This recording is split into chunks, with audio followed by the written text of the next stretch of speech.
They are trying to develop a lunar economy in the future. And Europe, if we stay and wait until 2030 plus, we might miss something. In that sense, I think that's a very important aspect, that an early lunar landing capability on a cost-efficient commercial lunar lander is a real necessity to follow. Hey SpaceWatchers, this is Space Café Radio, your channel about trends, great people and awesome conferences. The ILA Air Show Berlin is months behind us, but we still have some nice interviews from our Space Café Radio glass studio at the DLR booth for you. This interview is with Dr. Timo Stuffler, Director Business Development and Exploration at OHB SE. We spoke about their missions and about landing on the moon. I'm Torsten, publisher of SpaceWatch.Global. Enjoy this conversation.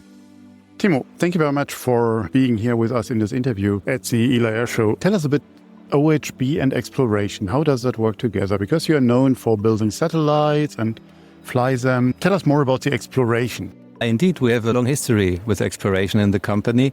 Our company founder, Professor Fuchs, the father of Marco Fuchs, our actual CEO, he was always dreaming to fly to the moon. He pushed heavily already 10 years ago to get the moon mission going in the international ESA programs. But the time was not ripe for this. Nevertheless, we did a couple of things on our own expenses, and we did the first commercial moon mission. It's a post-mortem, so Professor Fuchs, he passed away. It was named 4M mission, Manfred Fuchs Memory Mission, and he did not see the mission. It was with a Chinese Chang'e mission, flying in the lunar orbit and just sending signals, radio signals to the Earth into the radio community. And that was really a kind of in the overall scenario. So exploration is always in our interest because the company management is curious, and exploration means really detecting new things and finding new things. The moon is one area.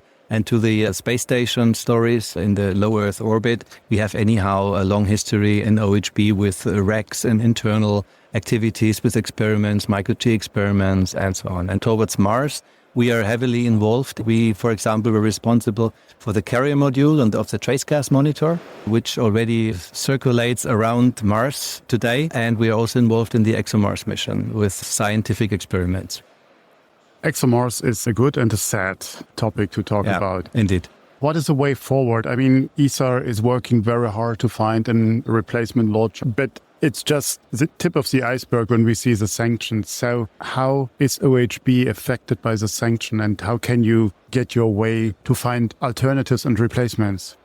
Yeah, this is really a little bit a sad story, because if ExoMars would have been ready where it was originally planned, it would have been already on the Mars surface. There were several delays in the program, and usually to Mars you can only fly each 2 years. So a delay and missing a launch window means you have another 2 years on top of it. So we missed 2 or 3 launch windows. And then there was this Russian crisis and Ukrainian crisis shuffling up. Originally it was planned to launch with a Russian rocket, but we have to skip this one now. And there are now workarounds. I understood that there's interest in a cooperation with the US. So the NASA administrator, he already signalized that there might be a cooperative approach on ExoMars, but it has to be reworked. It has to be reconstructed a little bit, interfaces, launcher interfaces also. From our side, as we are responsible on the payload area, we are not drastically affected, so that has to be tuned a little bit to the new, but it's not too much additional work. I think the Italians, the prime of ExoMars, they are mostly affected on all these activities. Let's talk about your exploration programs that are active, that are ongoing, that are recently brought into life. Where are we? When you said you have been on the moon in the lunar orbit, sending some radio signals from there, that's one thing. That is a good first step, but it's not an exploration what we have in mind when we talk about exploring new areas, exploiting materials and applying science, also looking at the commercial side, of course. Yeah. That's right. I told you this, showing the spirit of the company, which we had. In 2019, we signed with the Israeli Cooperative and Memorandum of Understanding Cooperative Agreement for a commercial lunar mission. We worked on it since 19 now. It's about 4 years. And we invested some money. We went into a study with ESA, a Pathfinder study for a kind of commercial cooperation, a PPP program with ESA. And having ESA as a key customer, we went through a 2 years studying and we successfully finalized it. The problem is that the commercial path inside ESA is not so easy to follow. The people are used to follow the ECSS in all their programs. The people are used to work according to these standards, and then the prices go very high up. So it's a kind of use-based approach you have to follow if you want to have a small lunar mission. That's what we're talking about.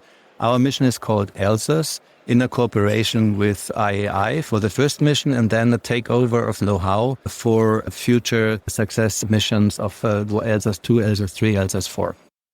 If we stay with the, I think, X-Genesis, Yes. The Israeli had shown in their Bereshit lander a very interesting approach, not just from the funding, that's not the side I want to go for, but with the outreach, with educating, with inspiring a complete next generation, something our industry here in Europe is lacking of. Working now together with the Israeli, can you learn from them as well how to engage, how to excite the next generation, or are you doing it as a German project? No, this is a cooperative program, and we have in our team people technically working on it. They are young people per se, but also experienced, a little bit older people, but they have the virus already, because this is really something new to be developed. And Europe has not been successfully landed on the lunar surface yet. It could be the first European lunar lander. So there's a lot of excitement in the team, and I agree with you. A little bit the spirit coming from Israel really jumps over to this team, and you see it also together with the scientists. That's another element coming into the game. They want to have first science activities and missions with an early access capability to the lunar surface. There's really a drive in it, but nevertheless, we have to look also on the commercial side. So nothing is for free. We are really trying to work out a scheme on a PPP program, but there comes then the institutional program lines, because that they are continuously following up, and they are also important, because when it comes to the big stories, to the large and big missions, you need the space agencies to support you there. So it's a complementary thing. But this complementarity is, from my point of view, very hard to keep on track in a parallel way. Because on one side, you interact with ESA as a commercial customer. On the other side, you interact with ESA as an institutional customer. ESA has the problem to diversify between those two elements. And also internally in the company, you have a problem. So you really need a separate team, this, spirited commercial team on a very pragmatic basis working on it and cooperating with Israel. And then you need a European team following the standard ECSS approach and to build a big thing. And this is a very difficult thing to handle, both elements on one plate. I'm very grateful for what you said, because you described the relationship with ESA from an LSI point of view. We talk, as you might have seen, a lot to ESA people, and they have the challenges, but they give you their perspective. They founded, as you know, the commercial directorate to answer the industry's needs for this commercial approach much better. Do you see that, or can you confirm that from the LSI point of view that there is progress made? Progress is a positive sense made?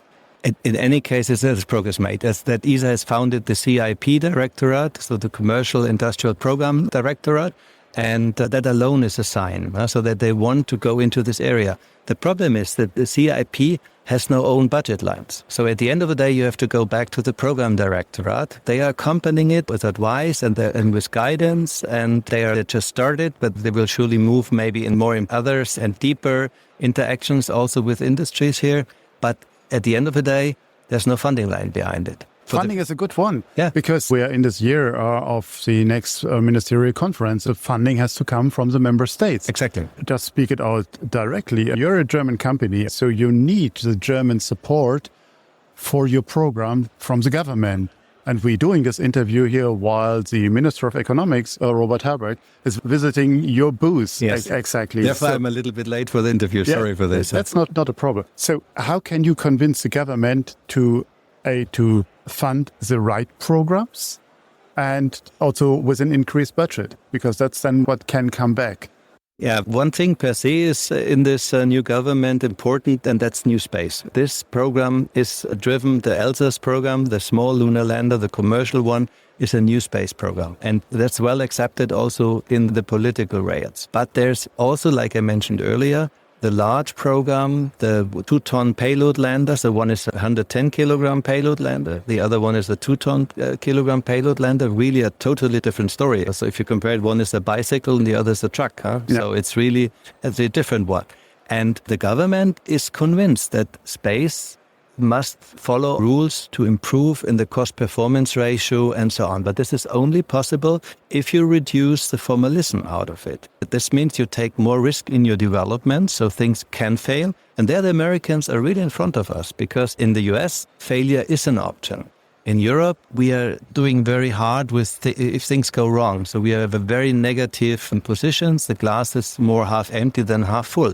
In the US, they say, okay, we learned about it. We don't do the failure the second time. Let's do it. I think there we have to work on. So the government has already a good view on it. They are supporting new space programs and they are doing this. But we must be aware that we have a higher risk in the program, and we have to do a trial and error stories also there. And we must have the strengths and also the backbone that we can fail.